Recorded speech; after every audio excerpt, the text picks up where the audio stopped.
इस समय हमारे साथ एक मतदाता जुड़े हुए हैं जिनसे हम जानेंगे वो 25 तारीख को किन मुद्दों पे वोट करेंगे। हम इस बार वोट जो है बेरोजगारी और विकास के मुद्दे पर वोट करेंगे, जो कि हमारे के यहाँ विकास बहुत कम है और जो है रोजगार भी यहाँ प्रतापगढ़ में कुछ है नहीं, और यहाँ की सड़कें और नालियाँ बहुत खराब स्थिति में है, जो कि हमेशा चौक हो जाती है। इसकी साफ सफाई की व्यवस्था नहीं है और कूड़े का अंबार लगा रहता है, जो कि शिकायत करने भी कोई कार्रवाई नहीं होती है, ना तो साफ किया जाता है। और इसलिए जो है हम इस बार विकास और रोजगार पे ही इस बार वोट करने जाएंगे, और भ्रष्टाचार जितने हैं भ्रष्टाचार को दिमाग में लेते हुए उस हिसाब से हम वोट करेंगे। हालांकि ये हमारे देश का चुनाव है, इसमें जो है हमको केंद्र के उसको देखते हुए जो है अपने सीमा सुरक्षा को देखते हुए इस बार वोट करेंगे। क्या नाम है आपका? नवीन कुमार जायसवाल।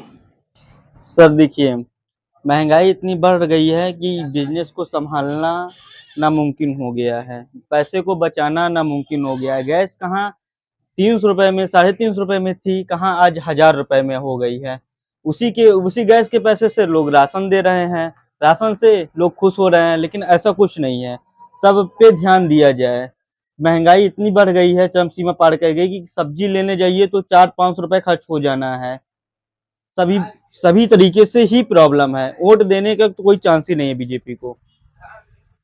सपा थी, हाँ कुछ हद तक ठीक थी वो भी, लेकिन अब है ही ऐसा माहौल। सपा भी ठीक थी, उसके समय में भी गैस सिलेंडर, बाकी दुकान पे काम धाम सब कुछ सही था, लेकिन अब वो भी बाइकाट हो गई है। लेकिन कहीं आप बीजेपी से नाराज नजर आ रहे हैं, तो क्या लगता है कि आप सपा की तरफ आकर्षित हो रहे हैं, तो किसको मतदान करेंगे? हम सपा को करेंगे, क्योंकि सपा इतनी समय सही लग रहा है। बीजेपी से तो ठीक ही है। उस समय सब कुछ सस्ता था, काम भी अच्छा चलता था, पैसे भी बचा जाता था। इतना टैक्स लगा दिए, इतना सब कुछ कर दिए, कहाँ से हम क्या करें। तो आकाश श्रीवास्तव। कि माहौल जहाँ तक की बात है, तो यहाँ जो है पटेल जी का माहौल है, और सपा सरकार जो है इस वक्त जो है दिखाई दे रही है, आने के चांसेस हैं। और जहाँ तक है वोटिंग की जो बात है, युवा जो है वो ज़्यादातर शिक्षा और बेरोजगारी के प्रति ज़्यादा जागरूक होकर के वोटिंग जरूर करेंगे। और साथ ही हमें विश्वास भी है कि आज के जो युवा हैं वो बेरोजगारी के साथ साथ बढ़ती महंगाई के साथ साथ जितने भी लोग हैं त्रस्त, और जहाँ तक है वो इसी मुद्दे पर जो है वोट करेंगे, और मेरा यही ओपिनियन है। और बाकी जो देखा जा रहा है माहौल, जहाँ तक है माहौल इन्हीं सपा के ही पक्ष में जा रहा है, और कहीं ऐसा नहीं कहा जा सकता कि बीजेपी जो है कहीं बाहर आ रही है।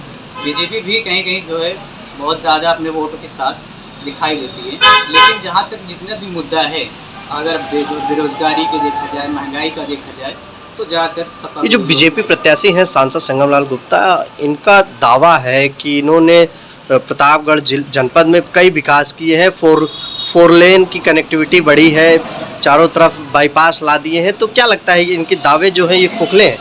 जी नहीं, ऐसा बात नहीं है। देखिए, दावे खोखले नहीं है, लेकिन ये जो विकास हुआ है वो कहीं ना कहीं इफेक्ट तो करेगा, लेकिन ये ऐसा नहीं है कि युवाओं के प्रति भी उनको जागरूक रहने की ज़रूरत है। कहीं ना कहीं देखा जाएगा कि अगर युवा बेरोजगार हैं तो उनके लिए भी तो देखना चाहिए। आप देखिए कि अब लोकसभा में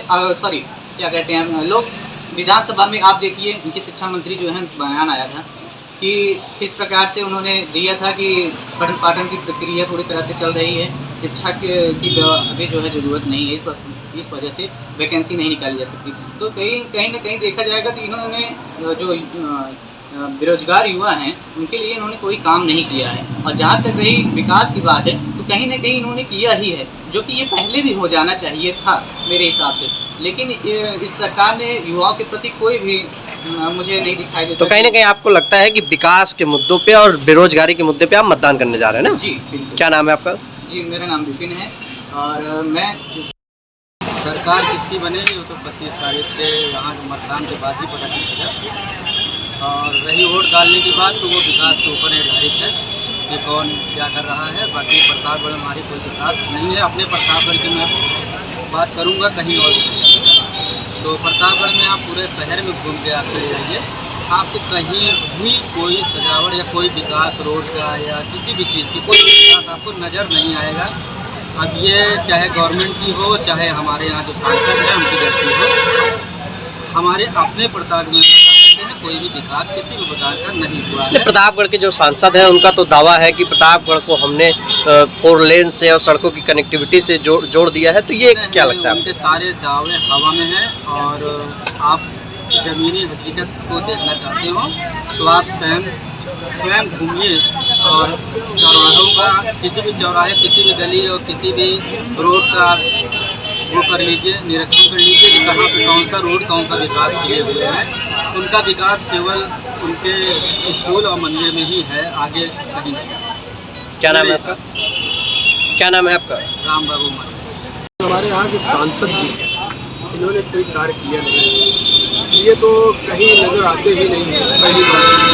और विकास तो कहीं उन्होंने कुछ किया ही नहीं, ठीक है। अब आने वाला जो चुनाव है ये आगामी, वो तो दिख रहा है माहौल आपको सपा का नजर आ रहा है, तो विकास के मुद्दे पे आप मतदान करेंगे? किस मुद्दे पे? विकास के मुद्दे पे। भाजपा तो दावे करती है कि हमने कई बहुत विकास किए हैं। भाजपा के जो वो दावे हैं ये केवल हवा हवाई में।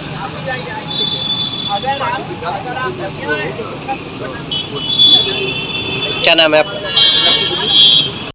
आपके मुद्दों पे वोट करेंगे? इस बार देखिए हम रोजगार और शिक्षा पे जो है मुद्दे पे हम वोट देंगे, जो कि प्रतापगढ़ के कैंडिडेट एसपी पटेल है, उनकी तरफ मेरा वोट जाएगा, क्योंकि बीजेपी वालों ने शिक्षा और रोजगार पे जो है काम बहुत धीमी गति से हुआ है, और आधे ज़्यादा युवा जो है बेरोजगार है, जिससे कि आर्थिक स्थिति सबकी कमज़ोर होती जा रही है। घर में 1 लोग कमाने वाले हैं, 10 लोग भूखे मर रहे हैं। हाँ, और रोज़गार हमारे देश के लिए बहुत ज़रूरी हो चुका है, और युवा इससे डिप्रेशन में जा रहे हैं। मान सम्मान और कमाई में कमी होने के कारण युवा डिप्रेशन में जा रहे हैं, जो कि देश की बहुत इम्पॉर्टेंट मुद्दा है, और इस पर काम इस बार कांग्रेस और सपा मिलकर करने वाली है, जो कि 30 लाख रोजगार देने के लिए तैयार है। इसलिए मेरा वोट इस बार कांग्रेस और सपा की तरफ जाएगा। क्या नाम है आपका? मेरा नाम दिव्यांशु दुबे है। प्रतापगढ़ से बड़ी खबर है, जहां पर लोकसभा चुनाव को लेकर यूपी वाइज टीम पहुंची प्रतापगढ़, जहां पर उसने मतदाताओं से जाना कि आखिर वह किन मुद्दों को लेकर इस चुनाव में मतदान करने को जा रहे हैं। जनता ने यूपी वाइज से बातचीत करते हुए बताया कि इस बार सिर्फ विकास और बेरोजगारी के मुद्दों पर ही मतदान होगा। अब देखना यह होगा कि आखिर किसके सर पर ताज सजता है और जीत का सेहरा किसको मिलती है।